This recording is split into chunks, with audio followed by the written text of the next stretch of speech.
Straight to the developing news out of the Vatican. Pope Francis has died. The 88-year-old pontiff was recently discharged from hospital after being treated for double pneumonia. It's unclear how he died. Francis was the first Latin American leader of the Roman Church and was Pope for 12 years. Joining us now is Vatican reporter Colm Flynn from Rome. Colm, obviously devastating news for millions of people around the world. What more can you tell us? Yeah, good morning from the Eternal City. Good evening to you guys. This has come as a shock to all of us this morning. The Vatican, the Holy See, announcing officially this morning that at 7:35 a.m. local Rome time, Pope Francis passed away at the age of 88. Now, we know he has been seriously ill yesterday, or recently. We spoke about this here on the programme, spending 5 weeks in hospital, battling double pneumonia. The doctor saying on 2 occasions that he almost passed away during that hospital stay. But the Pope, as his doctors described him, was an impatient patient. He wanted to get out of the hospital, back to the Vatican, back to the people, and back to work. And that is what he did. And remember, we are just after coming out of Easter. This is the most important time for not just Catholics, but Christians right across the world. The Holy Week accumulating yesterday in Easter Sunday. And Pope Francis was there. I heard people yesterday in St. Peter's Square calling it an Easter miracle because although while he wasn't able to celebrate the main Mass, at the end of it, 35,000 people in St. Peter's Square, I was there listening to them, they started chanting, "Viva el Papa, Viva el Papa." And then sure enough, on the balcony of St. Peter's Basilica, the curtains opened up and the Pope emerged. You could see he looked weak, he looked pretty vulnerable.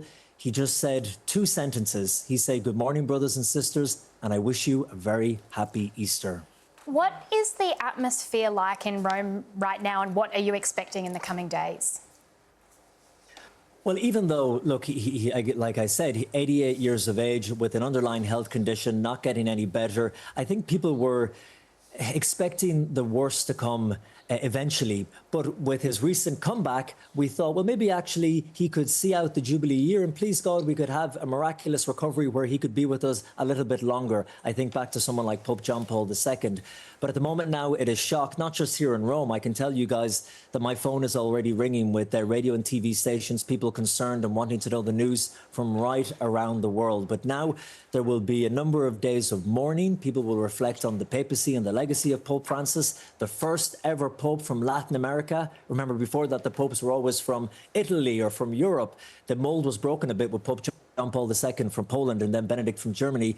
But he was the first from Latin America. He was the one who said, I don't want to live in the papal palace. I want a more humble apartment. I don't want to go to the summer residence by the lake because the poor people don't have palaces like that by the lake. I don't want to wear the elaborate attire. I want something simple. I want to be like the man whose name I've taken, St. Francis of Assisi. He was an incredible pope, an incredible papacy who traveled the world.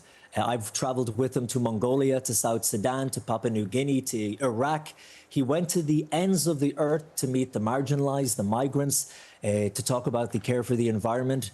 These are the things that were important to the late Pope Francis. Yeah, you've really captured his approach there, and he had a very strong theology of the idea of the poor church and reaching out to people on the margins of society, especially the poor. You've described what he's done. I guess what I would be interested in knowing is how much or how far do you think he's successfully shifted the church as an institution in that direction in what I guess is ultimately a relatively short time? Yeah, that's a great question, and this can often be misunderstood because, you know, the church doesn't move in years or decades, it moves in centuries.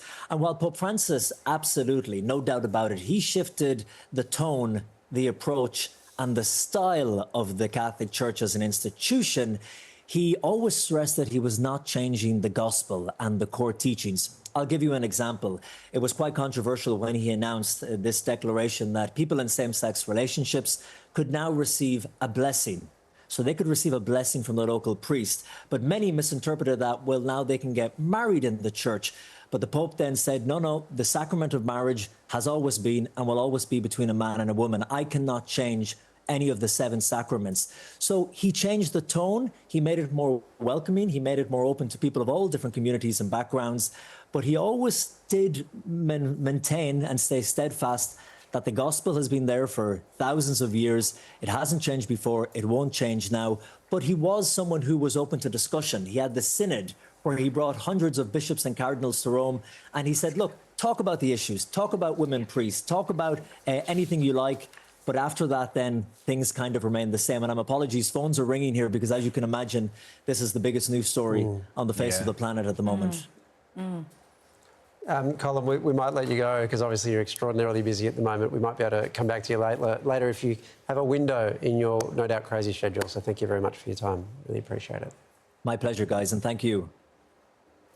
Massive news. Extraordinary. Yeah. Extraordinary and so late breaking, just as it's emerging. Welcome back. And returning to our top story this evening, tonight the world's Catholics are in mourning. There's the live pictures of the Vatican. Pope Francis has died at the age of 88. Officials confirming the pontiff passed away around 3:30 Australian Eastern Standard Time this afternoon. The Pope had been receiving treatment for double pneumonia and was discharged 1 month ago. It's unclear how he died. Cardinals will gather to elect a new Pope in 2 to 3 weeks. And we'll have a guest on that very, very shortly. It's one of those weird sort of news stories where you have an expectation that something like this is about to arrive, and then when it actually does, you're suddenly caught by surprise. And there's still a shock. Such a shock. We were all gathered. We sat on this desk getting ready to do the show moments before it started, and we all got the news. And all the crew, everyone was like, "Oh my God!" Like it's one of those things.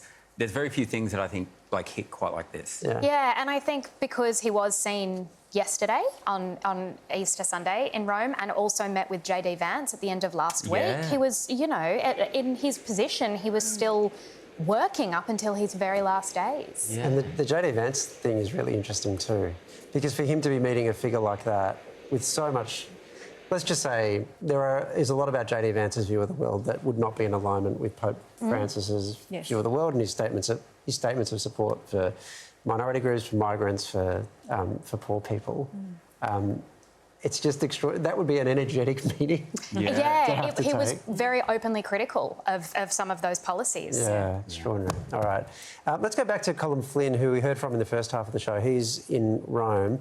Colm, sad news, I think goes without saying, but as we were just talking about there, the fact this is just in the aftermath of Easter. I mean, what does it feel like in Rome at the moment with this news arriving at that sort of time?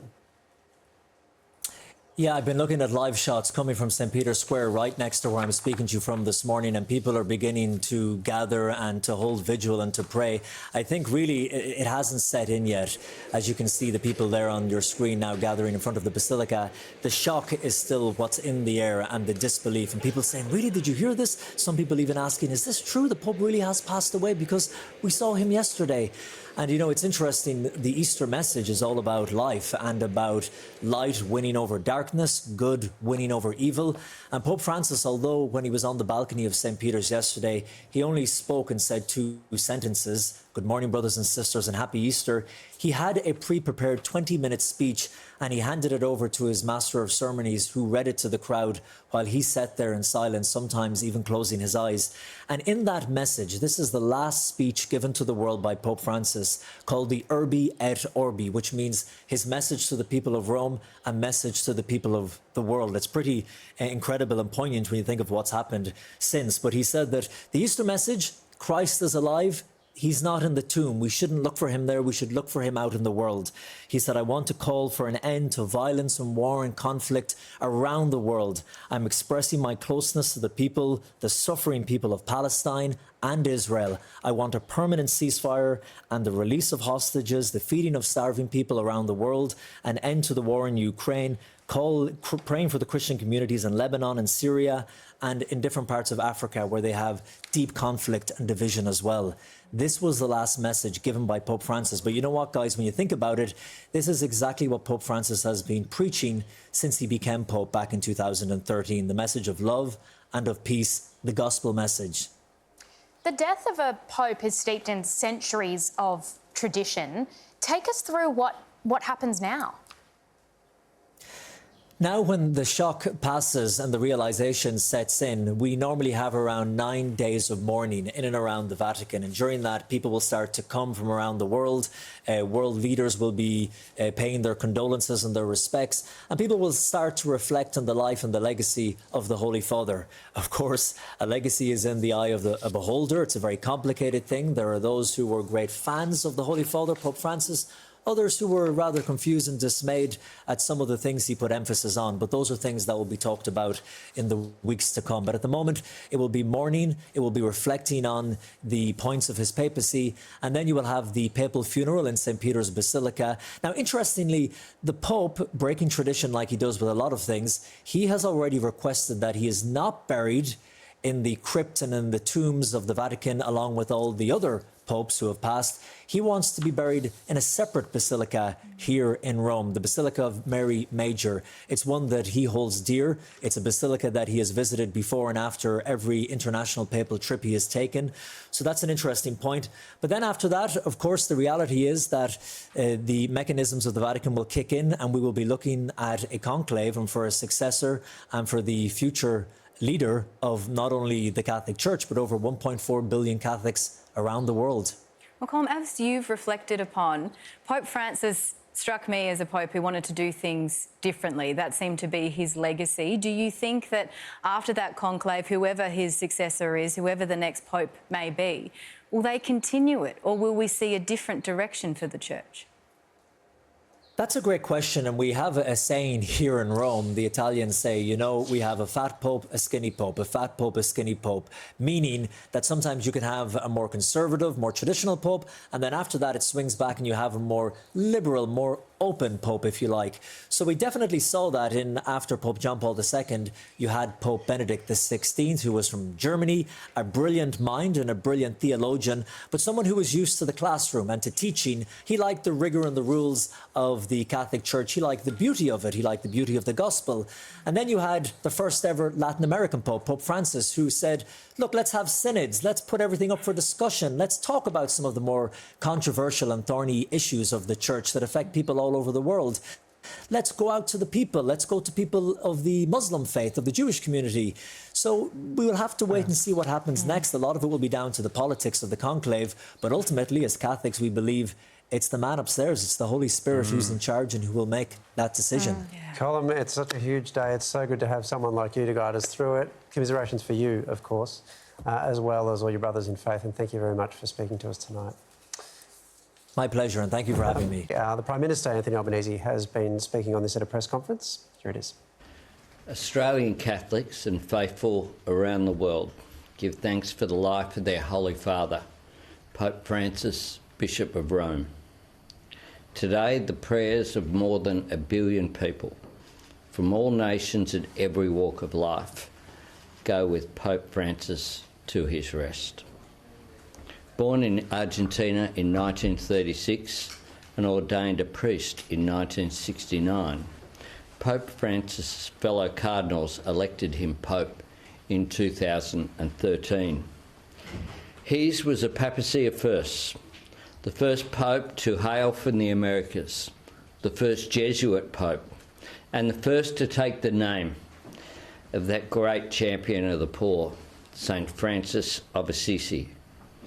Pope Francis' compassion embraced all humanity, and today he will be mourned by Catholics and non-Catholics alike. He urged us to remember all we hold in common, and he asked the world to hear the cry of the earth, our common home.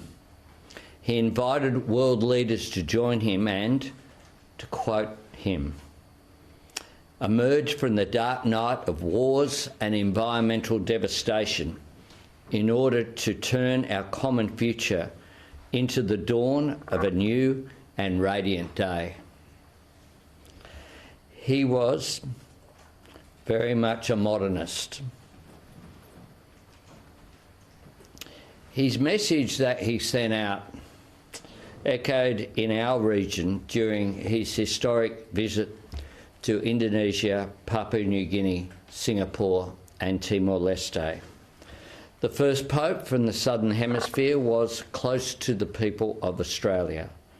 For Australian Catholics, he was a devoted champion and loving father. Pope Francis lived out his faith and vocation in word and deed. He was truly inspirational. In his modest way of life and at his weekly audiences, he demonstrated his commitment to peace, equality and inclusion. Pope Francis's love for humanity was powerful and profound. The memory and example of his compassion will long endure. As we mourn his death, we celebrate the gift of his life and presence among us, and we hold on to the resonant truth of Pope Francis's final Easter homily. The light quietly shines forth, even though we are in darkness. The promise of new...